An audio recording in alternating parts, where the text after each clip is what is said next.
311 centimeters in feet? First of all, we need to know the value of 1 centimeter in feet.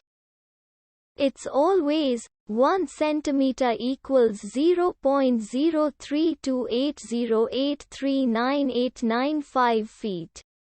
Now we have to multiply 0.03280839895 by 311. Therefore, 311 centimeters times 0.03280839895 feet equals 10.2034120734 feet.